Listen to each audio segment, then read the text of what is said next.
ดรฮิโร่เจ้าของช่อง YouTube เทคนิคการล้างสมองอันโด่งดังบอกว่าคนที่พูดเก่งไม่ใช่คนที่ใช้คำพูดถูกต้องตามหลักไวยากรณ์แต่เป็นคนที่พูดแล้วสื่อถึงใจอีกฝ่ายได้ซึ่งทักษะที่จำเป็นในการสื่อถึงใจอีกฝ่ายไม่ใช่วิธีใช้คำพูดที่เหมาะสมแต่เป็นวิธีสร้างความประทับใจที่เหมาะสมต่างหากหนังสือเล่มนี้ ไม่ได้อธิบายเกี่ยวกับวิธีพูดเป็นหลัก แต่จะมุ่งเน้นวิธีจัดการความประทับใจแทน ถ้าคุณรู้เคล็ดลับในการจัดการความประทับใจแล้ว ถึงคุณจะพูดไม่เก่ง แต่คุณจะมีทักษะการสื่อสารที่ยอดเยี่ยม บนโลกนี้มีเทคนิคในการจัดการความประทับใจแฝงอยู่ทั่วทุกที่ ซึ่งถ้าคุณรู้กลไกของมัน คุณจะเป็นที่ชื่นชอบและได้รับความเชื่อถือจากผู้คน และคุณก็จะไม่ตกเป็นเหยื่อของเทคนิคการพูดที่แยบยลอีกต่อไปดรฮิโร่ผู้เขียนหนังสือจิตวิทยาสายดาร์กเขานิยามอาชีพของตัวเองสั้นๆว่าคนที่หากินด้วยคำพูดถ้าคุณมีปัญหากลุ้มใจเกี่ยวกับทักษะด้านการสื่อสารหนังสือเล่มนี้ช่วยคุณได้เมื่อคุณรู้โน้ตฮาวการล้างสมองแล้ว คุณก็จะสังเกตเห็นว่ามีเทคนิคการล้างสมองแฝงตัวอยู่ตามที่ต่างๆบนโลกนี้โน้ตฮาวในการชักจูงใจอันน่ารังเกียจไม่ได้จำกัดอยู่แค่การหลอกขายสินค้าแบบไร้ศีลธรรมหรือการเผยแพร่คำสอนงมงายของลัทธิศาสนาเท่านั้นบริษัทยักษ์ใหญ่ที่เผยแพร่โฆษณาทางโทรทัศน์และนักการเมืองเองก็ใช้เทคนิคการล้างสมองที่เหนือชั้นในการปลุกปั่นผู้คนจำนวนมากเช่นกัน ดังนั้นการรู้แผนการของอีกฝ่ายจึงมีประโยชน์อย่างยิ่งต่อการปกป้องตัวเองและคนสำคัญของคุณ การพูดเก่งหมายถึงการพูดที่สามารถชักจูงคนอื่นได้ ดังนั้นวิธีการพูดของคนเก่งก็คือวิธีพูดที่มีพลังในการล้างสมอง บางคนอาจคิดว่าการล้างสมองเป็นเรื่องยิ่งใหญ่ เพราะได้รับอิทธิพลมาจากลัทธิศาสนา การ์ตูนและละคร แต่พอนิยามการล้างสมองแบบเรียบง่ายว่ามันคือการชักจูงอีกฝ่ายให้เป็นไปในทางที่เราต้องการจะทำให้คุณรู้สึกว่าตัวเองสามารถทำได้เวลาเรียนรู้อะไรสักอย่างความรู้สึกที่ว่าเราสามารถทำได้สำคัญมากทีเดียวเพราะมันจะทำให้เราสามารถทำได้จริงๆสิ่งสำคัญที่สุดในการล้างสมองคือการสร้างภาพลักษณ์ที่ดี ไม่ใช่เทคนิคการพูดหรือแววตาในขณะที่พูด แต่มันเป็นภาพลักษณ์ถึงจะพูดเรื่องเดียวกันแต่ความประทับใจของผู้ฟังจะแตกต่างกันมาก โดยขึ้นอยู่กับภาพลักษณ์ของผู้พูด ดังนั้นการสร้างภาพลักษณ์ที่เหมาะสมจึงถือเป็นเทคนิคการสร้างความประทับใจที่สำคัญอย่างยิ่งต่อการสื่อสาร ประเด็นสำคัญที่สุดในการล้างสมองคือ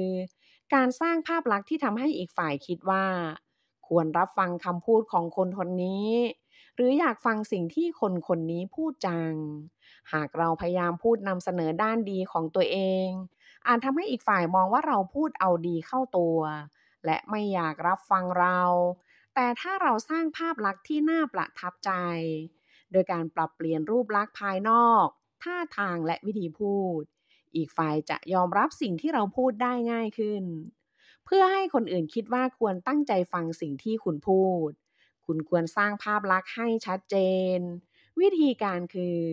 แสดงให้คนอื่นรู้ภายใน2วินาทีว่าคุณคือของจริง ตัวอย่างเช่น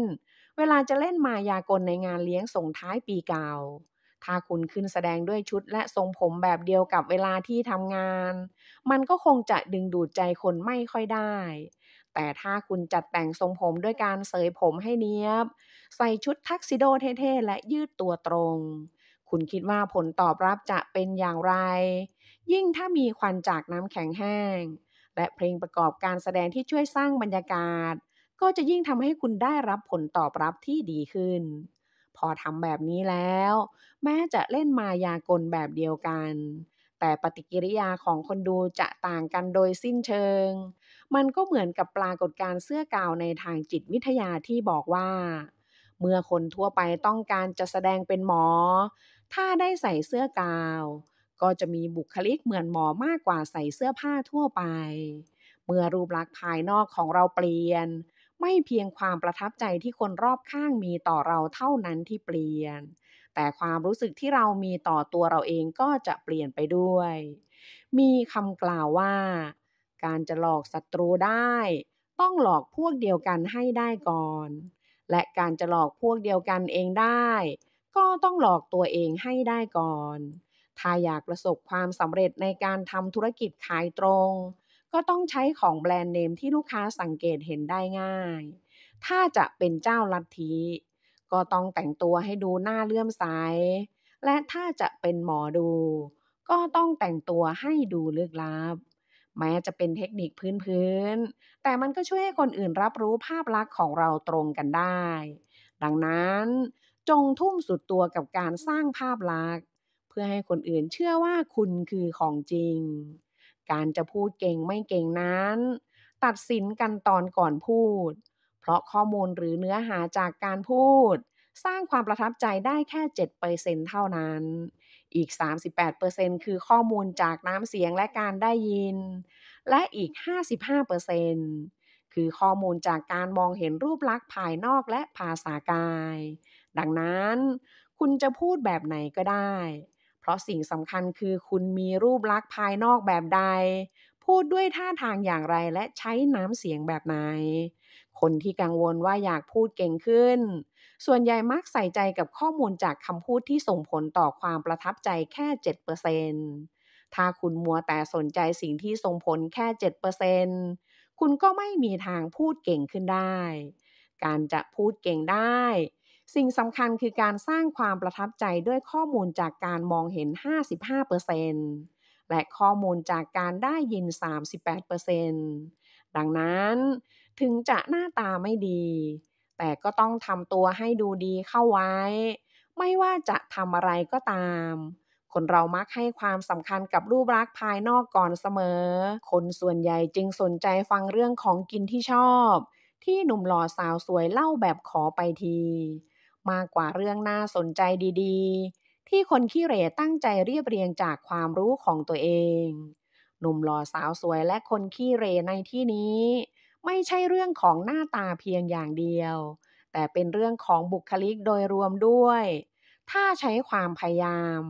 ไม่ว่าใครก็ดูหล่อดูสวยได้คนขี้เหร่มักจะขี้เหนียวกับการปรับปรุงรูปลักษณ์ภายนอก ความขี้เหร่ไม่ใช่สิ่งที่ติดตัวมาตั้งแต่เกิด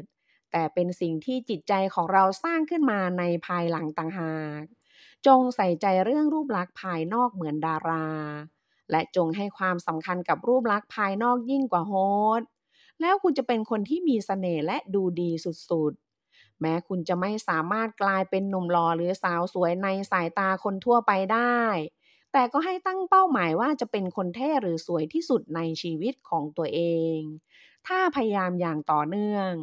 คุณจะมีบุคลิกที่ดูดีอย่างแน่นอน และนี่คือก้าวแรกที่สำคัญที่สุดที่จะทำให้คนอื่นรับฟังเรื่องที่คุณพูด เคล็ดลับวิธีพูดที่จะช่วยให้เป็นที่ชื่นชอบของคนอื่นคือการประจบ คุณต้องเปิดการสนทนาด้วยการเยินยอและประจบประแจง การสร้างความประทับใจที่ดีถือเป็นสิ่งสำคัญอย่างมากในการทำให้คนที่เจอกันครั้งแรกประทับใจแม้จะเป็นการชมธรรมดาธรรมดาแต่ถ้าคนเราโดนชมมากๆก็จะรู้สึกไว้ใจและเปิดใจให้อีกฝ่ายได้การชมคนอื่นอย่างเต็มที่แม้จะชมไปเรื่อยเปื่อยอีกฝ่ายก็ไม่มีทางรู้สึกแย่ดังนั้นจงตระหนักถึงผลลัพธ์การชมคนอื่นให้ดี แล้วฝึกชมให้เป็นนิสัยในชีวิตประจำวันของคุณ การชมแบบไม่มีมูล ได้ผลกว่าการชมข้อดีที่เห็นได้ชัดเจนถึง100เท่า คุณสามารถชมคนอื่นตามสัญชาตญาณของคุณได้เลย ไม่ว่าคู่สนทนาจะเป็นหัวหน้าหรือลูกน้องก็ตาม ให้คุณชมคนคนนั้นหรือสิ่งที่เขาทำอย่างเต็มที่ เมื่อคุณทำให้อีกฝ่ายรู้สึกดีได้ ก็เท่ากับเขาตกหลุมพรางของคุณแล้ว คนเรามักจะฟังคำพูดของคนที่ตัวเองชื่นชอบ ถ้าคุณพูดในเชิงยอมรับอีกฝ่ายบ่อยๆ อีกฝ่ายก็จะชื่นชอบคุณและรับฟังคุณอย่างเต็มที่ สุดท้ายแล้วการสื่อสารก็ต้องตัดสินกันที่ความรู้สึกชอบนี่เอง คนปากอย่างใจอย่างสามารถพัฒนาเป็นคนดีอย่างแท้จริงได้ เพราะถ้าเราพยายามชมอีกฝ่ายอย่างต่อเนื่องเราก็จะสนใจมองหาข้อดีของอีกฝ่ายเองโดยอัตโนมัติสุดท้ายเราจะค่อยๆสังเกตเห็นข้อดีจริงๆของอีกฝ่ายและสามารถชมเขาจากใจจริงได้ถึงจะทำตัวเป็นคนปากอย่างใจยางชมคนอื่นไปเรื่อยเปื่อยแต่ถ้าชมอย่างต่อเนื่องก็จะพัฒนาเป็นคนดีอย่างแท้จริงที่สามารถชมคนอื่นจากใจจริงได้เองทักษะการฟังสามารถช่วยคุณให้กลายเป็นคนคุยเก่งได้คุยเก่งกับพูดเก่งไม่เหมือนกันการคุยคือการสื่อสารสองทางกับคู่สนทนาส่วนการพูดคือการสื่อสารอยู่ฝ่ายเดียวการจะคุยเก่งขึ้นได้ต้องฝึกฟังมากกว่าฝึกพูด ชาวยิวมีคำสอนว่าคนเรามีสองหูและหนึ่งปากซึ่งหมายความว่าคนเราควรฟังมากกว่าพูดสองเท่าการจะคุยเก่งขึ้นได้นั้นทักษะการฟังถือเป็นสิ่งที่ขาดไม่ได้เลย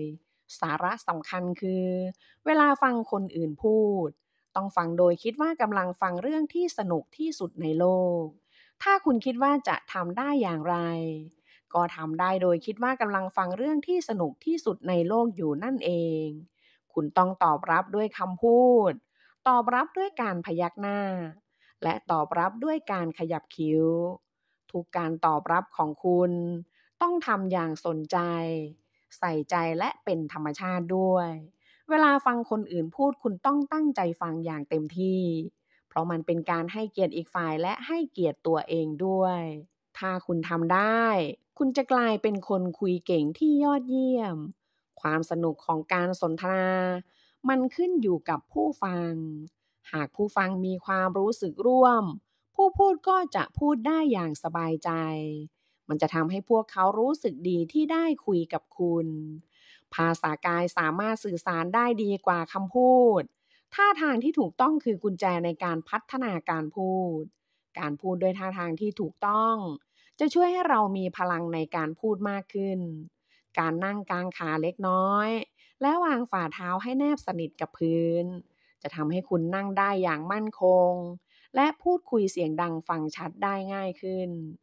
การเรียนแบบท่าทางของอีกฝ่ายจะทำให้เกิดปรากฏการณ์กระจกเงา ถ้าเขานั่งกางขาก็ให้เรานั่งกางขา ถ้าเขานั่งไขว่ห้างก็ให้เรานั่งไขว่ห้าง มันคือปรากฏการณ์ทางจิตวิทยาที่ว่าเมื่อเรียนแบบท่าทางหรือเรียนแบบบุคลิกของใครสักคน คนคนนั้นจะรู้สึกชื่นชอบในตัวเราได้ง่ายขึ้น ข้อควรระวังคือหากเรียนแบบอีกฝ่ายมากเกินไปจะส่งผลตรงข้ามได้ แต่ถ้าเรียนแบบเฉพาะท่าทางของเขา มันจะทำให้ไม่รู้สึกแปลกอะไร คุณจึงสามารถทำตามได้อย่างเป็นธรรมชาติ ผู้เขียนได้แนะนำปรากฏการณ์ทางจิตวิทยาที่สามารถนำไปใช้ประโยชน์ได้จริง และเมื่อคุณรู้โน้ตฮาวในการล้างสมองเหล่านี้แล้ว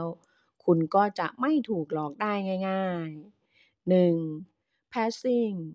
เทคนิคที่ทำให้คู่สนทนารู้สึกดี มันคือเทคนิคการเพิ่มความสนิทสนม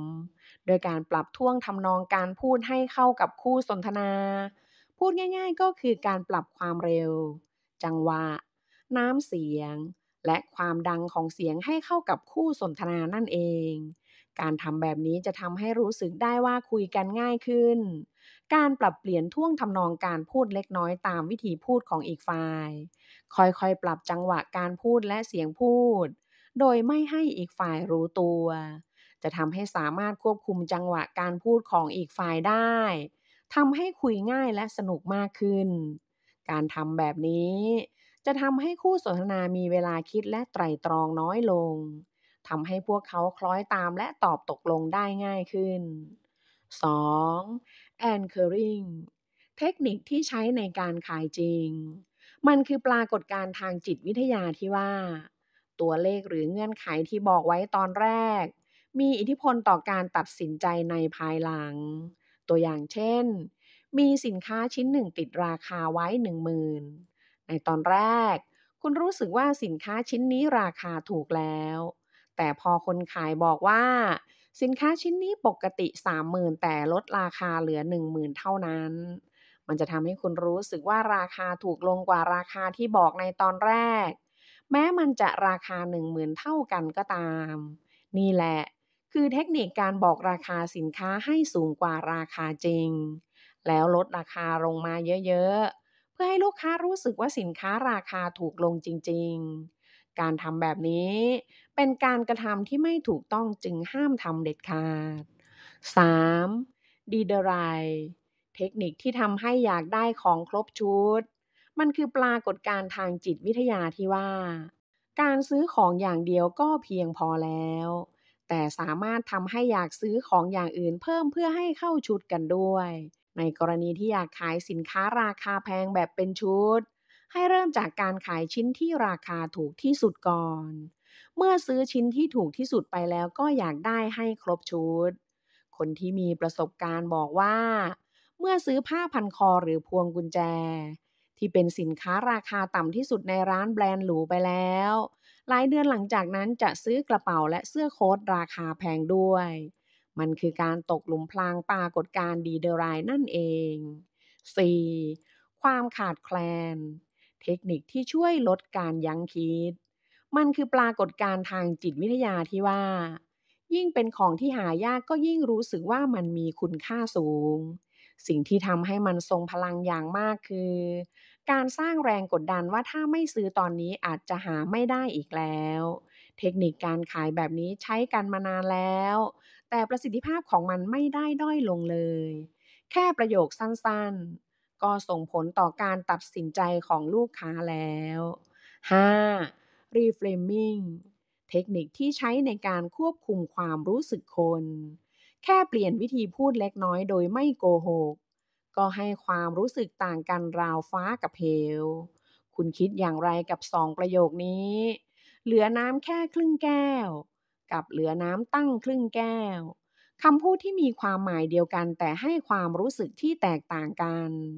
พลังในการชักจูงคนจะเพิ่มสูงขึ้นแค่เปลี่ยนวิธีพูด แค่เปลี่ยนวิธีพูดก็ทำให้คุณค่าของน้ำที่รู้สึกได้ต่างกันอย่างลิบลับ คุณอยากให้คนตรงหน้ามองเรื่องบางอย่างจากมุมมองไหน มันก็ขึ้นอยู่กับวิธีการพูดของคุณเอง ในบทส่งท้ายของหนังสือเล่มนี้ผู้เขียนบอกว่าในแต่ละปีมีดและรถยนต์ต่างก็เป็นสาเหตุทำให้คนเสียชีวิตจำนวนมากตราบใดที่ยังมีการผลิตมีดไม่ว่าอย่างไรก็คงมีคนถูกแทง และตราบใดที่ยังมีการผลิตรถยนต์อุบัติเหตุบนท้องถนนก็ไม่มีทางหมดไปในขณะเดียวกันก็มีผู้คนจำนวนมากกว่าที่ได้รับประโยชน์จากมีดและรถยนต์มันก็เหมือนกับเทคนิคต่างๆจากหนังสือเล่มนี้ไม่ว่ามันจะเป็นเทคนิคแบบไหนผลลัพธ์ของมันจะแตกต่างออกไปขึ้นอยู่กับวิธีการใช้ตราบใดที่สมองยังมีอิทธิพลต่อการกระทำของมนุษย์เทคนิคการล้างสมองหรือเทคนิคการควบคุมจิตใจก็จะยังคงเป็นเทคนิคที่ทรงพลังหากหนังสือเล่มนี้เปรียบดั่งมีดที่ผู้เขียนผลิตขึ้นมาเขาก็หวังว่ามันจะเป็นดั่งมีดผ่าตัดของแพทย์ที่ช่วยชีวิตผู้คนได้มากมายขอบคุณหนังสือดีๆเล่มนี้จิตวิทยาสายดาร์ก หนังสือดีๆที่คุณควรมีไว้บนชั้นหนังสือของคุณ หากอยากได้หนังสือ